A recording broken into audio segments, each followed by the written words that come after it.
Hi everyone, number one Marmaduke fan here. Got some $1 comics today. I guess this one's fresh in my mind, so I'll review them in reverse order. So, Paper Girls number one, Image Firsts. They've re-released this as a $1 comic. I've heard that this sells really well, so maybe it builds into something kind of cool and epic. I'm not that impressed by the first issue, and the reason why is it's so close to doing something I'd love, but it doesn't quite nail it. So what Paper Girls, the cast is trying to evoke is it's trying to evoke the classic all-American newspaper boy bicycle gang, but it's all girls, right? And I feel like so the writer would be Brian K. Vaughan, is afraid to enter into the mindset of the American blue collar kid because the American blue collar kid is problematic by 21st century standards. So there'll be moments where kind of like Brian K. Vaughan will have someone say, "Oh, you're a faggot. Oh, you're a Jew," right? But then he'll like couch it and say, "Oh no, that's not appropriate. It's never appropriate to joke that way." It's like, oh man, it's like if Hillary Clinton, came down into the newsies or something and said, "Hi everyone, break that glass ceiling. Okay, bye-bye." And like Hillary Clinton and glass ceilings doesn't fit into 80s kind of the blue collar American kid. So my upbringing wasn't the all American blue collar kid because I was like a rural kid. Like my childhood was like doing chores for the farmers who lived around us, right? So there was no like paper route, but I guess I kind of like grew up in an age where like my older brother was this kind of kid, right? Who'd live in the suburbs and do a newspaper route to make some money. Or boomers, a lot of boomers were this kind of kid where they, now the reason it was often guys who would do this is it's not sexism. Like there's no newspaper guy who says, "No, girls can't ride a bicycle and give people newspapers." The reason the newspaper boy is typically a boy going out and doing that kind of work is boys figure out really quick that if they're going to impress the girls, like, man, I gotta buy a car, I gotta buy a girl nice clothes, I'm so horny, I gotta be a newspaper boy, right? That's the logic of why newspaper boys become newspaper boys. And so within a blue collar, all American context, this kind of more exists in the suburbs and in urban, like Will Eisner would write stories about this, about the Jewish kids all getting in a gang and they get in a fight with the Italian kids or something. And it's a really important part of Americana. It's why I love like newspaper superhero, but like Detective Conan. Detective Conan kind of ties into this same vibe where like the Junior Detective League will, they're a bunch of first graders and solve mysteries, right? It's the all-American gang of kids. And in that case, it's not American at all. It's Japanese. But the all-American gang of kids who get into trouble and are loyal to each other and hang out. That's a beautiful archetype. And tomboys are great. Like everybody's joking about like tomboy hooters or whatever on Twitter the week I'm making this review. And people have always loved tomboys. Like Peppermint Patty is like a character from the 50s or 60s and she's a tomboy. People like tomboys, but when you take the tomboy archetype and you make "I am a girl, hear me roar" the entire point of the character, it's sort of like it's fake respect. You're faking respect for the girl, but you're actually kind of condescending to her by making, "Oh wow, you're a girl," be the most important thing. And people like Nancy Drew. Nancy Drew's a girl who does detective stuff, right? So how do you capture this balance? I think the way you have to capture this balance is not to take your 21st century assumptions and project that back onto these kids, right? So I guess the recurring theme is anytime they do something that feels kind of cool and all-American and blue-collar, there's a moment where someone says, "Oh no, smoking's bad, you'll get lung cancer," and then the tough girl immediately lets the new girl in, even though she's kind of wimpy and super like spoiled rich kid in her vibe, but she instantly lets her into the girl gang, right? So because of that, I feel like they missed the point, right? Like it's trying to evoke the sympathy and the coolness of the blue collar kid. Oh wow, girls on their bicycle gangs getting in fights with the boys, but then I don't know, just like, oh, a black Catholic schoolgirl, a Jewish friend. Oh, she's a heathen. That's so anti-Semitic. No, blue-collar kids don't accuse each other of anti-Semitic. Like, in instances where blue-collar kids are actually hanging out with kids of other ethnicities, they are all making fun of each other all the time. Like, they're calling each other faggot, they're calling each other Jew, and they all like each other, so it's cool, right? It's like, I trust you so much that I can say this in front of you, and I know you can say it right back to me. And it doesn't work here because they're just taking a boy archetype and just slapping girls into it, and that's it. And B, it doesn't work because every time they try to have them speak in that kind of old-timey way, someone's got to say, oh, that's racist. Oh, you've broken a glass ceiling for girls. We couldn't be newspaper girls before and make 50 cents, but thanks to you, badass newspaper girl, now we can.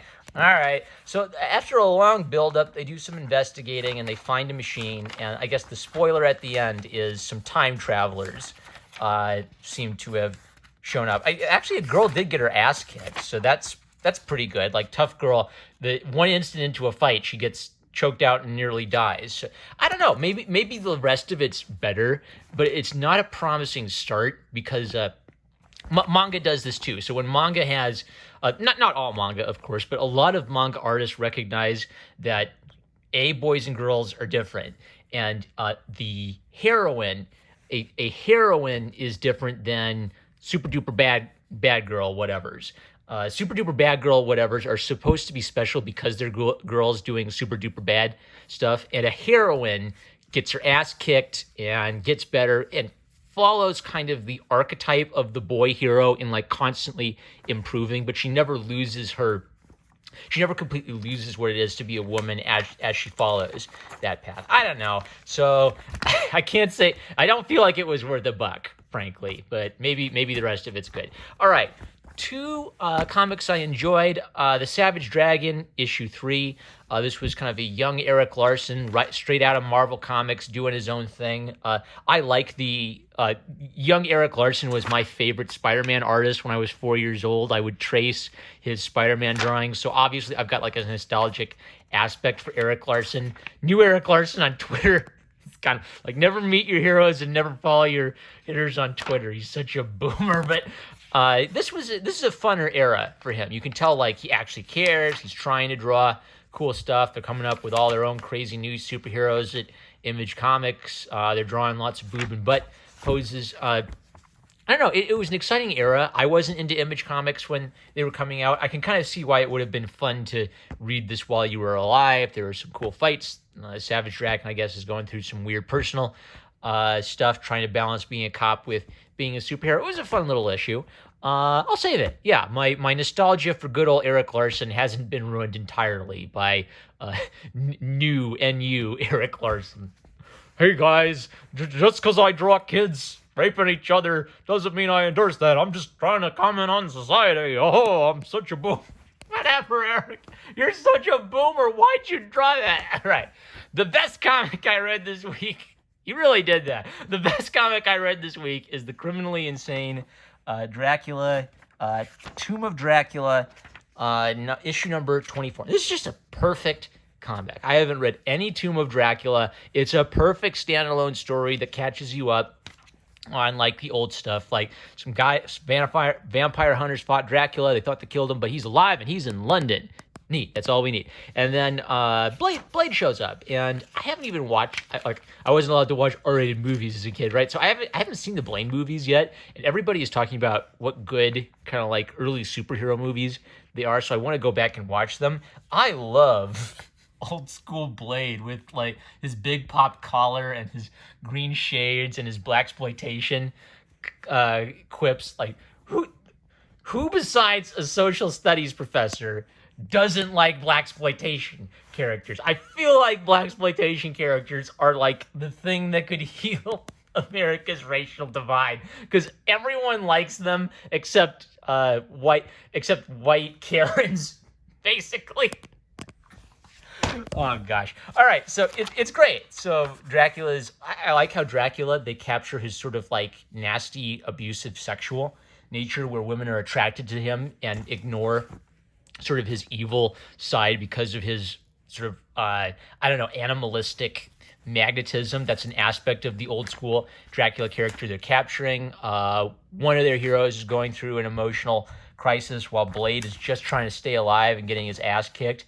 I like that there's this whole like subtext of like the stripper who needs help, but she's also, I don't know, maybe a Christian or has a complicated relation with Christ. So she has a cross, and the cross is what saves her from Dracula. I like when zombies and vampires have that old school supernatural vibe to them, where they're the enemies of Christ or their origin is in voodoo or the occult, because that's a lot more primal than, oh no, someone got a vampire virus, and if you get the vampire germ, you turn into a vampire, right? That's not as primally scary or intimidating. And I feel like people just do that, I don't know, either because they're afraid of offending somebody, or they say, oh, I don't believe in, no one would believe in a vampire that's of the devil. Let's make it a vampire juice that the government sprayed into the water or something. Like, come on.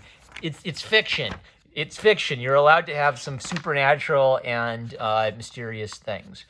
There's some, they always do like some neat side characters, like Muslims show up and there's some kind of subplot with those characters going on. We don't really get to see that built on much. I like how Blade keeps getting his ass kicked and barely takes all his badassery and wherewithal to survive. I guess like the theme of this book was it's just Dracula versus everybody. It's a comic that centers on Dracula, but it was just a great, let's get the artist, because I was really impressed by let's see, Marvel Wolfman for the script, Gene Colan for the pencils, and Tom Palmer for the inks. So there was actually one page I wanted to highlight where it's like all coming together. So Coleman for the pencils is, of course, responsible for compositions and the dynamism within the panel, right? So all of these great shapes moving here.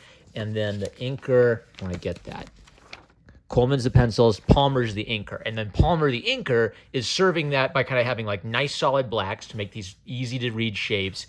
And then in the line works, a little sketchiness to give it a little bit of a feel of motion. So I just thought it was a great, excellent penciler inker combo. Like I'd read a whole run with these two together, because great composition, nice expressive looking ink work. Sometimes like the ink work can spoil a good penciler, because their compositions are great, the compositions are dynamic, but the inker's kind of like losing sight of that and just like filling it in black. So this was definitely an excellent 1-2 combo. Absolutely a perfect standalone issue. So these two I'm saving, this one I'm donating. That's it. I'm a Marvel fan. I love you guys. Catch you later.